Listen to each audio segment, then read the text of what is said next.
Chapter 18. On Beneath the Billionaire'S Mask, The Space Between Us, Berlin, 1 month later. The city moved like a current, slow in the mornings, electric by dusk.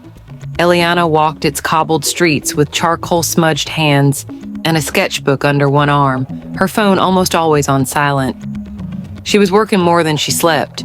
The residency had bloomed into something far greater than she expected. Galleries called.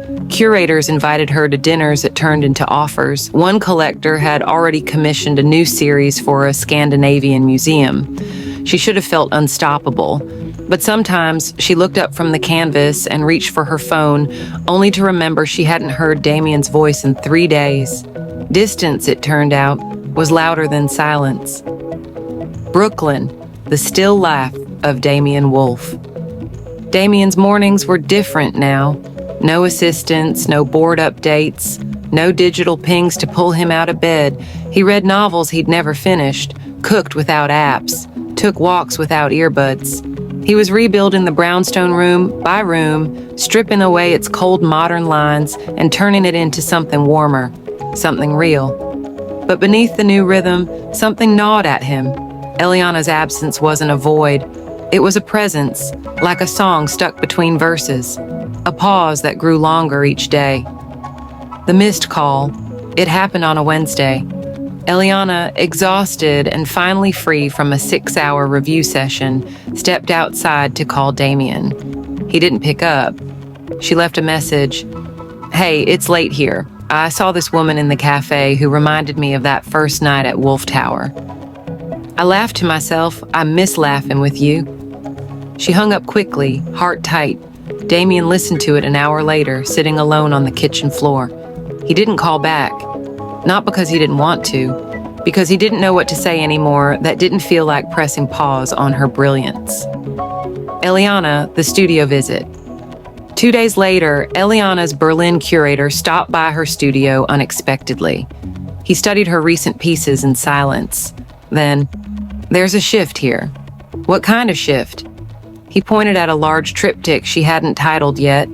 Shadowy figures in transition, half emerging, half dissolving. They used to feel like people moving toward something. Now they feel like people drifting apart.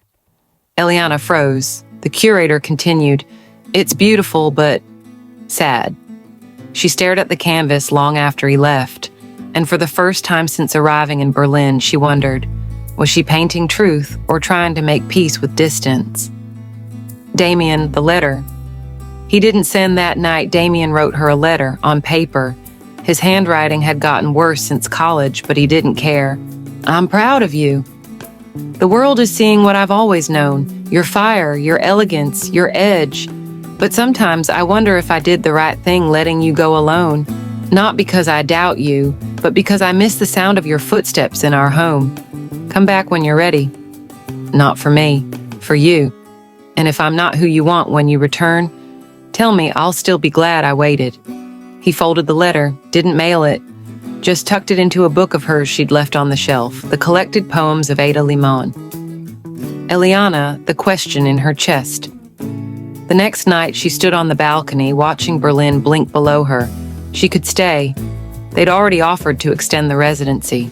3 more months, maybe 6. A life of galleries, solitude, acclaim. It was everything she'd once wanted. And yet, she closed her eyes and asked herself the question she'd been avoiding. Was she building a life she wanted? Or simply learning to live without what she loved? Berlin, the new orbit. He arrived during a gallery preview. Luca Riemer, Berlin-born, art historian. Charismatic without trying. His voice low, eyes sharp, the kind of man who noticed details others missed. "Eliana Moore," he said, approaching her like he already knew her soul. "You made silence loud again." She tilted her head. "You're familiar with my work?" "I teach a class on power and intimacy in contemporary visual art." A smirk. "You're on the syllabus now." They talked. Nothing flirtatious at first, just 2 artists speaking the same language in a room too full of noise. But by the time he asked if she wanted to join a small dinner of curators and artists the next night, Eliana hesitated, not because she didn't want to go, because she didn't know why she did. Brooklyn. The storm approaches. Damian didn't sleep that night. He kept his phone by the window, screen dark, unread messages accumulating. He saw a story online, Eliana at the Berlin preview, standing beside a man in a dark green sweater, smiling at something just out of frame. He stared too long, not because he didn't trust her, but because he'd begun to fear that this was what she was meant to become all along, uncaged, admired, unattached. The dinner that wasn't Eliana stood outside the restaurant 15 minutes early. Inside, she could see Luca already seated, gesturing to someone else at the table. He looked up, saw her, smiled, and for a second, she imagined what that version of her life might be: clever, cosmopolitan, emotionally untethered. But something clenched in her chest, not guilt, not fear, disinterest. She turned around before anyone saw her, walked 4 blocks in silence, and caught a tram home. The letter. She finally wrote that night. She sat on the floor with a glass of cheap Riesling and wrote a message. Not polished, not profound, just honest. I saw someone tonight who might have reminded me of what I wanted before I met you. But I didn't feel anything, Damian. Just a sense of absence where your voice usually is. Are we still us? Or have we quietly become just 2 people who remember how it felt? She didn't send it, not yet, but she didn't delete it either. Damian, a sudden flight. 3 days later, Damian booked a ticket, red-eye to Berlin. No security detail, no announcement. He didn't tell Eliana, didn't plan to surprise her either. He just needed to be in the same time zone, to know that if he wanted to try, she was near enough to hear it.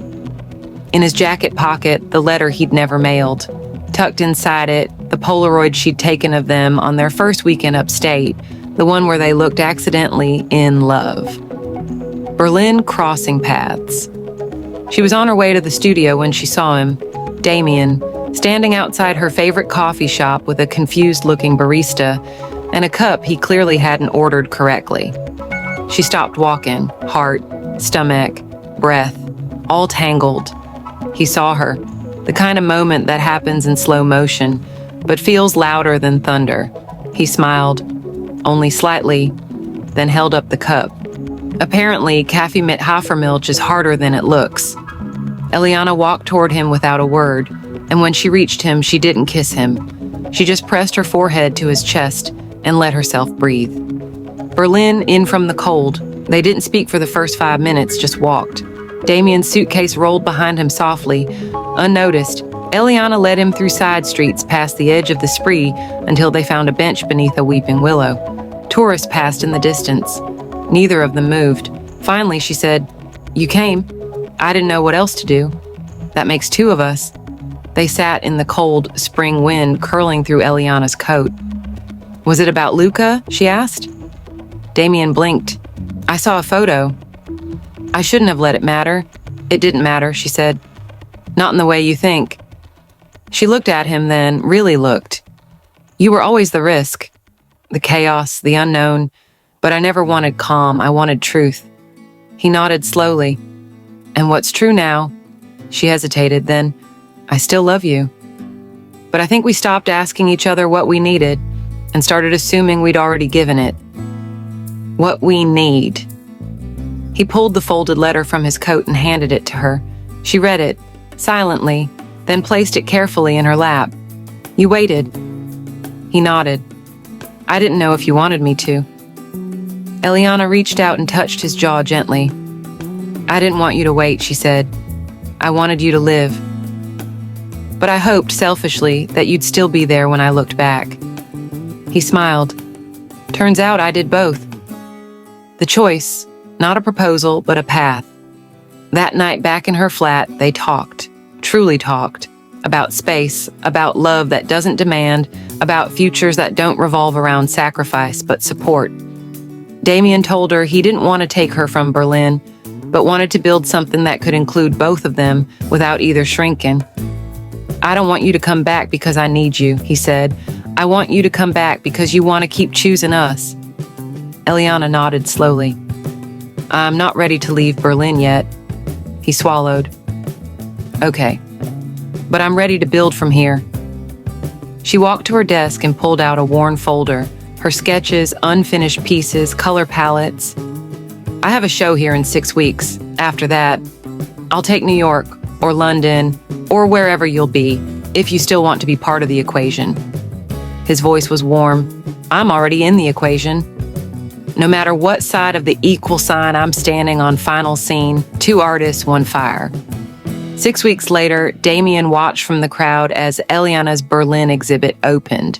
The centerpiece was a multimedia installation, charcoal and oil, movement and audio titled "Distance is a Mirror." In the final room, a quote was painted across the far wall. Love does not require absence or presence, only recognition. He read it twice, and when Eliana emerged from the crowd hours later, barefoot, glowing, breathless, she didn't say anything, just walked into his arms, and this time they didn't let go. Stay with us for more chapters on this story. Don't forget to like, share, and hit the subscribe button.